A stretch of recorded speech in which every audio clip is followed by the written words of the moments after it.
Rebonsoir à tous, merci d'être restés avec nous pour la deuxième partie de 19h, le live. Gilbert Collard, le député européen du Rassemblement national, est toujours avec nous. Rebonsoir Monsieur Collard. Rebonsoir. Présent, tout juste derrière vous, Damien Sanchez du restaurant Scab qui va nous cuisiner un petit plat pendant la deuxième partie de cette émission. Bonsoir Damien. Bonsoir tout le monde. Merci Salut, Damien. beaucoup. Merci beaucoup d'être avec nous, Damien. On vous retrouve dans quelques instants sur le plateau. Vous allez nous faire découvrir le plat que vous nous avez concocté. Mais tout de suite, je donne la parole à Coralie Molaré, notre journaliste qui est toujours à mes côtés pour interroger Monsieur Collard. Coralie, à vous la parole. Alors, rebonsoir Gilbert Bonsoir Collard. Coralie. Vous êtes président de la fédération RN du Gard, du Rassemblement national. Les élections départementales et régionales doivent être repoussées. Qu'en pensez-vous ? C'est pas sûr que les élections départementales seront repoussées. C'est probable que les élections régionales seront repoussées. Mais On parle du mois de juin, je crois. c'est ça, oui. Mais je pense qu'on ne peut pas mégoter avec le suffrage. Malgré la Covid ? Non, Et ce qu'on non, a attendez, connu non, pendant les non, municipales non. Ok, allez-y. Cher ami, si vous parlez pour moi, je vais vous appeler le ventriloque d'Objectif Gare. Hein. Non, je considère que une élection, elle doit se passer dans la sérénité. Je pense que les municipales, dans certaines villes, ont été particulièrement difficiles à cause de la Covid et du manque d'électeurs. On ne peut plus se permettre d'avoir des élections dans des conditions où les électeurs craignent d'aller voter. Donc il vaut mieux reporter une élection que de la faire dans un contexte où il y a crainte de voir l'absentéisme s'aggraver. Parce qu'on déshabitue, l'air de rien, les citoyennes et les citoyens de l'acte démocratique Est-ce d'aller que vous voter. êtes favorable au vote par correspondance ? Non, je suis absolument hostile au vote par correspondance. Je pense que c'est le meilleur moyen pour tricher, truquer, trafiquer. Je suis tout à fait contre le vote par correspondance. Bon, il n'y aura pas de vote par correspondance, je crois, Coralie, aux prochaines élections au département, c'est ça ? C'est ça. Et surtout, le 27 novembre, il y a la réélection de la présidence, puisque le président Et Denis voilà. Bois a démissionné. Est-ce que vous êtes favorable à une alliance entre la droite et l'extrême droite ? Oh, je vais vous dire les choses très clairement. Autant nous aurons un candidat quand les élections définitives auront lieu, hein, et j'espère bien que nous emporterons le département, autant je donne mon avis. Il faut soutenir le candidat de la droite. Molle, l'œuf mollet de droite, mais il faut le soutenir sans condition aucune. On ne fait pas le trottoir électoral, on s'en fout. Pourquoi ? Parce Pourquoi qu'il il ne faut faut plus que soutenir cette gauche qui dirige la région, le département, avec des complicités associatives partout, et le pouvoir... Donc c'est une alliance juste pour prendre le Non, pouvoir c'est et pas l'enlever une- à la gauche ? Mais non, puisque je vous dis que je ferai barrage, Oui, c'est ce que je suis en chaque fois train que de je vous le dire. pourrai, même si ça vous fait de la peine, à la gauche. Je considère que la gauche elle ne gouverne que pour ses intérêts personnels. Alors, imaginons... Madame Delga le démontre.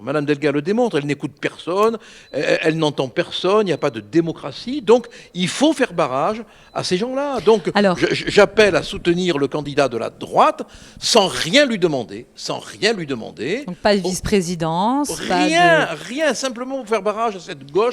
Alors, Monsieur Collard, juste pour faire barrage. Anticolonialiste, complètement dingo. D'accord. Barrage. En revanche, quand il va y avoir les élections définitives, là, on présentera un candidat et on espère bien gagner. Alors, Monsieur Collard, juste, voilà, le 27, la droite, soutenue par l'extrême droite, remporte le conseil départemental. Concrètement, Moi, je ne qu'est-ce me sens que... pas du tout d'extrême droite. Hein. Parce que pour qu'on soit d'extrême droite, faudrait-il encore qu'il y ait une droite. D'accord, mais Monsieur Collard, Alors, juste j'ai pas laissez-moi l'impression, poser ma À voir question. comment se comportent les républicains. Parce qu'il y a que une ça droite. intéresse, je pense, les Gardois, puisque le conseil départemental mène beaucoup de politiques, Bien notamment au sûr. niveau de la solidarité. Demain, la droite emporte le conseil départemental. En quoi leur politique serait différente de la gauche ? C'est une bonne question et l'honnêteté m'oblige de répondre que pour l'instant, on ne voit pas trop la différence. Entre la droite et la gauche ? Oui, on voit pas trop. Ce sont des supplétifs. Au conseil Regardez. départemental ? Mais si vous ne me laissez pas parler, Coralie. Non, je vous demande. J'essaye d'éclaircir votre Mais non, mais si vous- pensée. non, mais si vous- Parce que si c'est vous- pas très clair. Si vous Ben, c'est pas clair parce que vous n'êtes pas lucide, c'est tout. Si vous piétinez mes mots, je ne pourrais pas les formuler. Non, parce que vous ne répondez pas à ma question, donc Mais je vais la réponds à votre reposer. question, Quelle est la mais- différence entre un réponds- département géré mais- par mais- la gauche et un département géré par la droite, Mais monsieur Collard? laissez-moi répondre à votre question. Je suis en train de vous Je suis dire... très que vous- attentive. Oui, mais ce sera un scoop. Hein. Bon, Allez-y. je suis en train de vous dire que, à l'heure actuelle, il n'y a pratiquement pas de différence entre la gauche et la droite supplétive. Regardez chez Macron, vous avez des supplétifs de la droite qui y sont allés.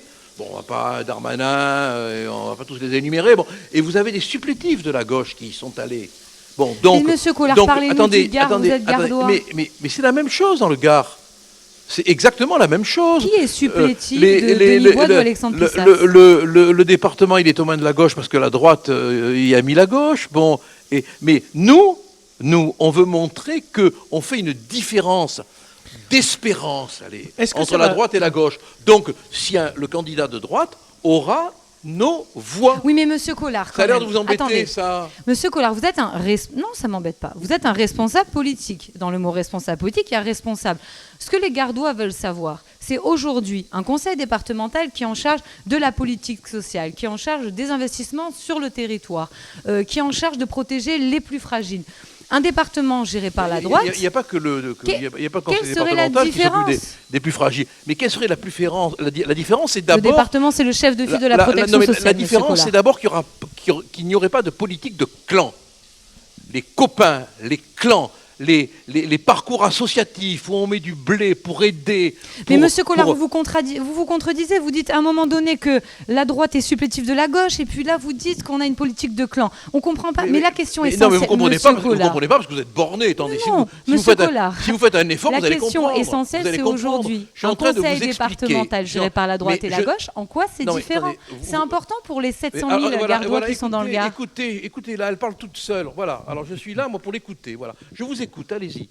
Je vous écoute. Moi, je vous allez-y. demande de répondre à une question Non, mais simple. non, mais Non, regardez. mais si on Non, mais- élargit un peu le sujet, par Non, mais exemple, je- vous non, avez mais combattu vous ne vous Eddy rendez même- Valadier. Vous ne vous rendez même pas compte que vous venez pendant quelques secondes de m'empêcher tout simplement de parler. Non, vous ne Et répondez pas à ma question, mais monsieur Collard. je réponds à votre question, mais vous savez, il n'y a pas pire journaliste que le sourd. Vous êtes jeune pour être sourde, mais vous êtes Bah non, sourde c'est que j'entends parce que bien, monsieur Collard. j'essaie de vous répondre et vous ne percutez pas. Vous ne voulez pas admettre ce que j'ai en train de vous dire. Alors donc, effectivement, bon, vous parlez sur ce que je dis, vous ne voulez pas qu'on entende ce que je dis. Si on va un petit peu plus loin, est-ce que par exemple Richard Tiberino, pour vous, c'est un bon candidat? Bon ou mauvais, il me permet de faire passer le message qu'elle ne comprend pas, que je ne veux pas la gauche, que je ne veux pas de Mais la vous en gauche. faites une question de principe, juste J'en que fais vous une voulez question pas la de, gauche? C'est que de j'en la fais une question de posture. principe parce que la gauche, si vous voulez, elle a cédé sur tout. Et elle a été aidée par ce que j'appelle les supplétifs de la droite. Et j'espère que notre message sera entendu, non pas des états-majors, mais là, il faut être un peu subtil pour le comprendre, mais des électeurs. Des électeurs qui vont peut-être se dire, tiens, là, on a affaire à des gens responsables. Ils sont de droite, ils ne veulent pas de la gauche. Monsieur Collard, une question concrète. Si la droite arrive Voilà, enfin, effectivement merci. au pouvoir, Enfin, au une question, département, voilà, il a tout compris. Enfin, une question est-ce concrète. Il y a voilà. une question qui se pose depuis maintenant plusieurs mois, en particulier dans le Gard, c'est la question des mineurs isolés. Quelle est votre position sur les mineurs isolés et quelle est la politique qu'il faut mener au département pour la protection de ces mineurs isolés? D'abord, il faut être sûr qu'ils sont mineurs. Bon, d'abord. Et ensuite, une fois qu'on est sûr qu'ils sont mineurs, ce qui n'est pas le cas, après avoir bien mis en place un système de vérification, s'ils ne sont pas mineurs, on prend les dispositions pour qu'ils retournent dans leur pays d'origine, si on peut. Parce que quand on voit la complexité de nos textes, c'est vraiment pas facile. Bon. Alors moi, je suis partisan d'un encadrement, parce que qu'est-ce que vous voulez faire d'autre, hein? Mais qu'on se soit laissé à ce point piégé par la notion de mineur isolé, alors qu'on se rend compte qu'on a affaire quand même, parfois, pas toujours, mais à des mineurs qui sont des majeurs, on se dit que la première chose à faire, c'est bien évidemment, de s'assurer qu'ils sont mineurs, qu'ils sont réellement mineurs. Et après, une fois qu'on les a, qu'est-ce que vous voulez qu'on fasse? On les encadre, on les surveille, et puis si ça ne va pas, ben, ils vont au tribunal. Hein. Est-ce qu'en la matière, le conseil départemental du Gard mène une bonne politique? Non, parce que c'est une politique qui est très, très laxiste. Il y a eu Il n'y a eu aucun système de renforcement des contrôles de l'âge. Il n'y a pas de renforcement qui a été mis en place pour savoir de quelle manière, d'une façon certaine, on n'avait pas affaire à des gens qui se disaient mineurs et qui ne l'étaient pas. On est passé de 1200 mineurs à 500. Il y a eu un renforcement des contrôles. Oui, Au niveau non, des mais critères dans le 500, Gard. ça vous paraît pas beaucoup?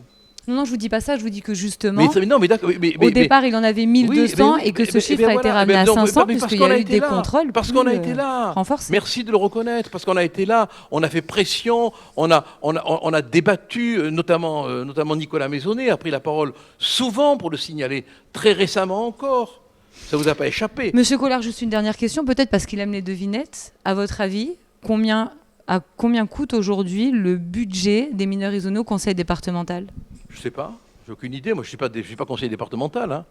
Non, mais vous appelez clairement à ce que le Rassemblement national soutienne la droite, donc peut-être que c'est 12 millions d'euros. Oui, non. Alors, je vais vous dire une chose. C'est 12 millions d'euros. Vous vous trompez, c'est un peu plus. Non, c'est 12 millions d'euros. C'est un peu plus, vous vous trompez. Dont 2,5 millions d'euros financés par l'État, Auprès de monsieur qui vous avez Collard. pris vos renseignements? C'est écrit dans les lignes budgétaires du conseil départemental. Eh bien, ça a augmenté. Voilà. On regardera le budget en 2021, monsieur Collard. Vous ça reviendrez augmente, sur le plateau. Ça a augmenté. Vous reviendrez. Merci. Vous voyez que je sais être beau joueur. Merci beaucoup, Monsieur Collard, d'avoir répondu à toutes nos questions. Merci, Coralie, de m'avoir accompagné ce soir pour interroger Monsieur Collard, qui a été avec nous une grande partie de l'émission. Allez, je vous propose tout de suite la minute reconfinement de Thierry Allard, notre journaliste à Bagnols-sur-Cèze, toujours confiné chez lui, nous parle ce soir de rock avec Ultra Mono, le dernier album des Anglais Ideals.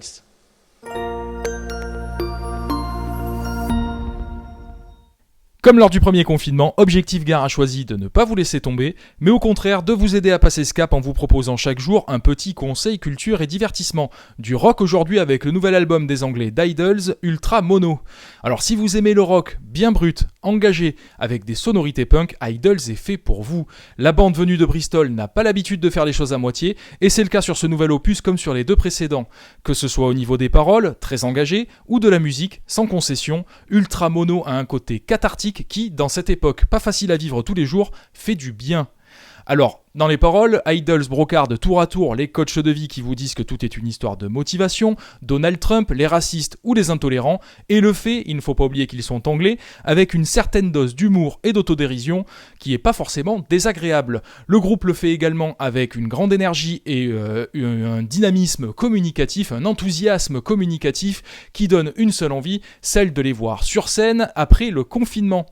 Bref, Ultra Mono par Idols, c'est sorti chez Partisan Records, c'est disponible sur toutes les plateformes et c'est chaudement recommandé.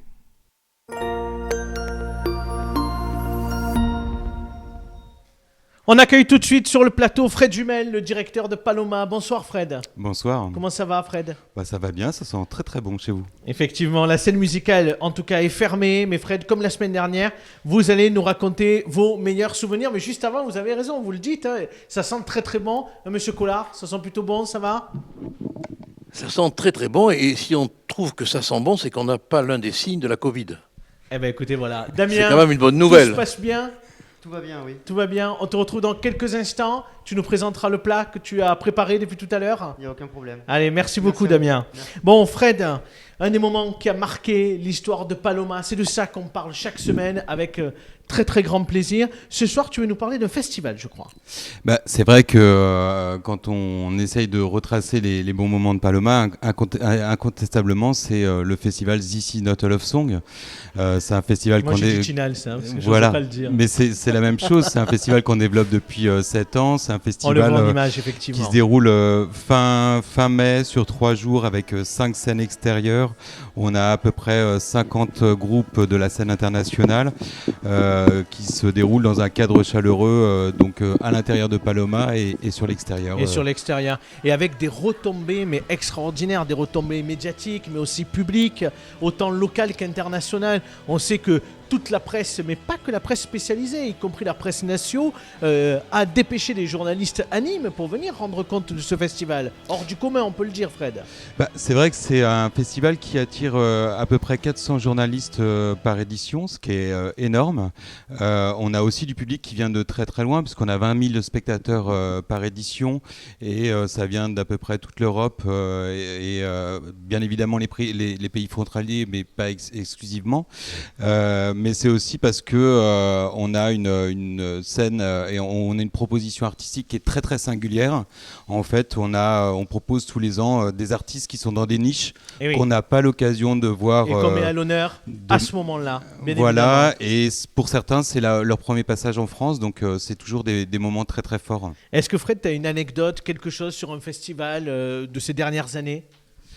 Des anecdotes sur 7 ans de festival, il y en a eu beaucoup. Je crois que le meilleur moment du festival, ça a failli être un moment tragique, puisqu'en fait, on est arrivé sur le deuxième jour du festival en 2016, et on a beaucoup de vent à Nîmes. Il y a ce Mistral qui souffle très fort, et on avait eu une mini tornade une nuit, et on est arrivé sur le site, et quasiment tout était par terre à plat. On s'est tous regardés un petit peu paniqués en disant le festival est annulé, qu'est-ce qu'on fait, etc.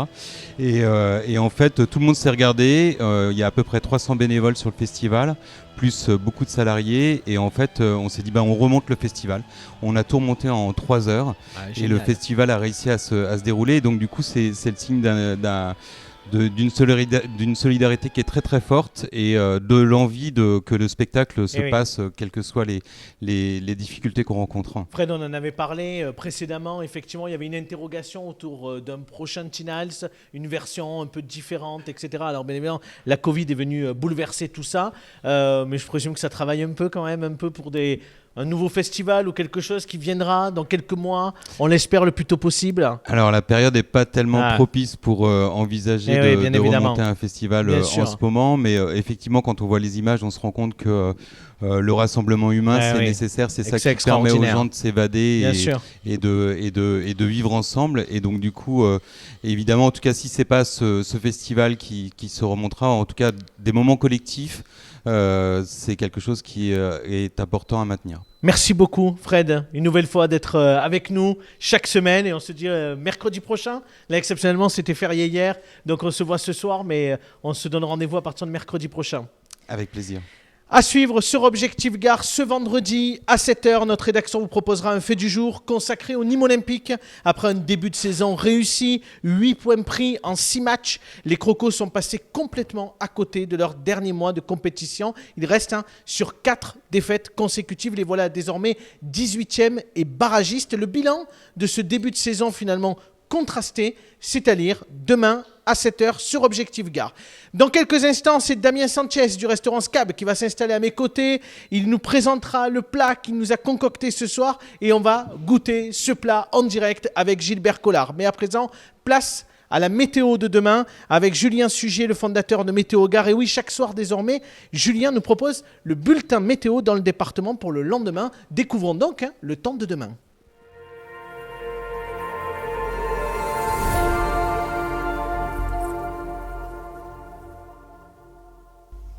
Bonsoir à tous, j'espère que vous avez bien profité du soleil de ces derniers jours, car c'est un temps automnal qui s'annonce avec un ciel très chargé ce vendredi matin, mais avec quand même quelques éclaircies.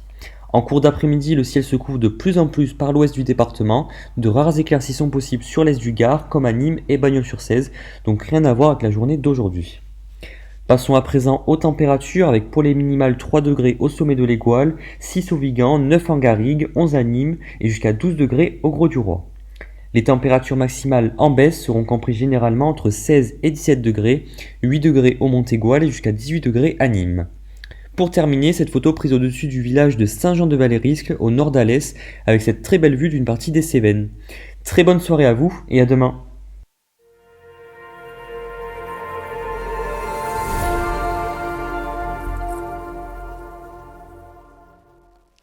Bon, ce sont les aléas du direct. Damien a pratiquement terminé. Il est en train de mettre la dernière note sur ses assiettes qu'il va nous faire découvrir dans quelques instants. Le temps d'en profiter avec Monsieur Collard, peut-être pour une toute dernière question. Puisque...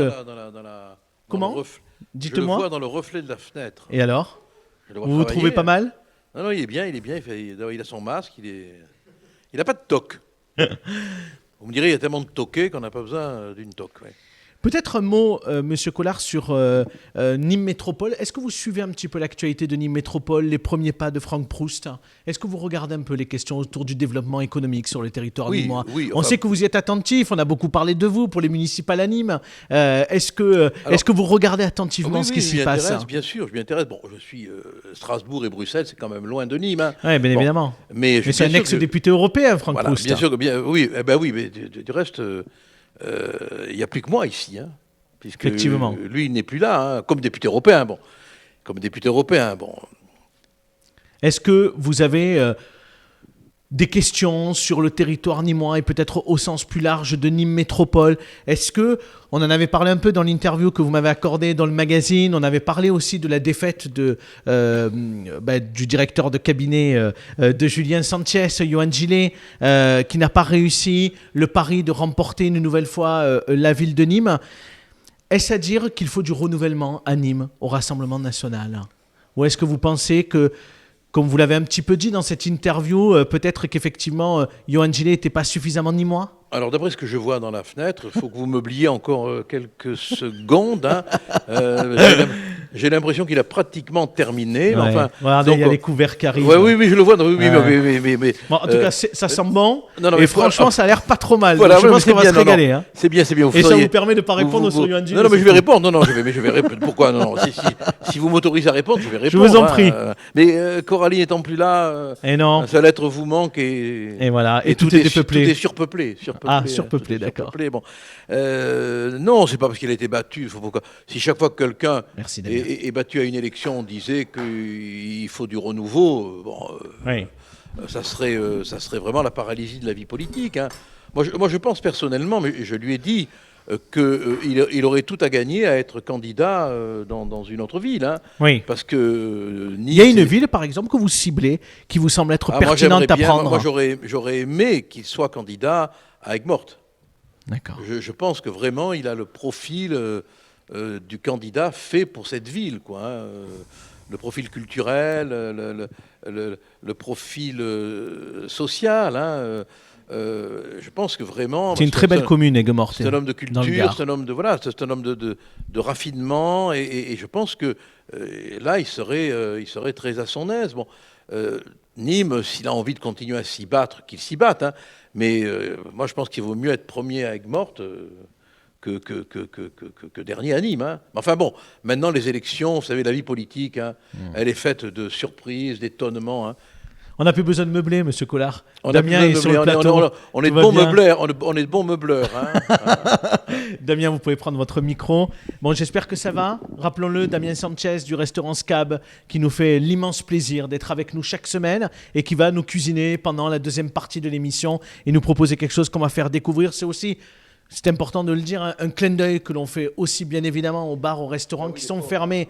Et c'est très important de dire que les bars et les restaurants, c'est essentiel dans nos vies. Voilà. On appartient quand même à la civilisation de Rabelais.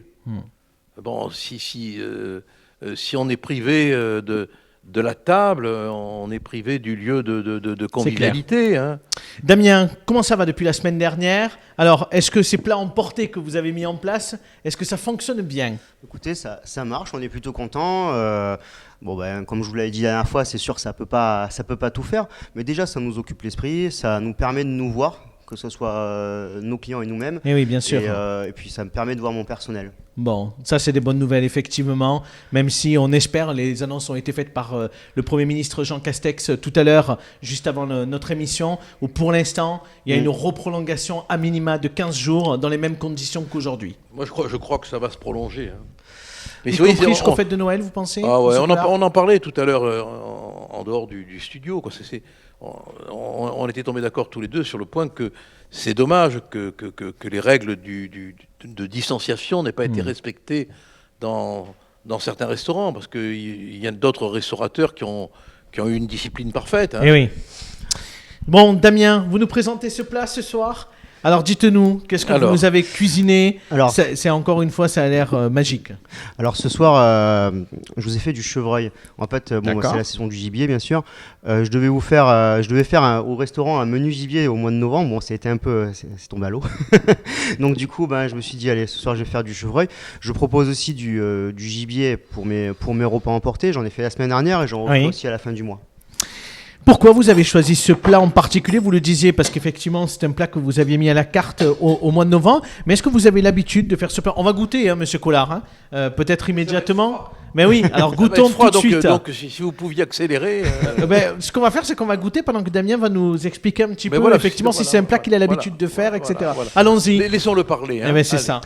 Alors c'est un plat que j'avais mis à la carte d'automne. Bon, c'était pas exactement comme ça, mais bon, après dans les granites c'était ça. Après donc du coup c'est un filet de chevreuil contisé au foie gras. Très raffiné. Hein.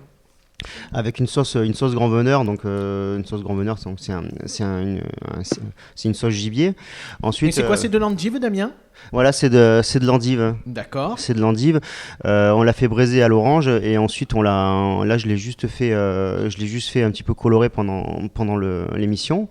Et le petit stick que vous avez sur le côté, c'est un croustillant avec une chutney de coin à l'intérieur. Waouh. Ouais, c'est super bon. Enfin, je sais pas, Monsieur Collard, qu'est-ce que vous en pensez? C'est du parfum.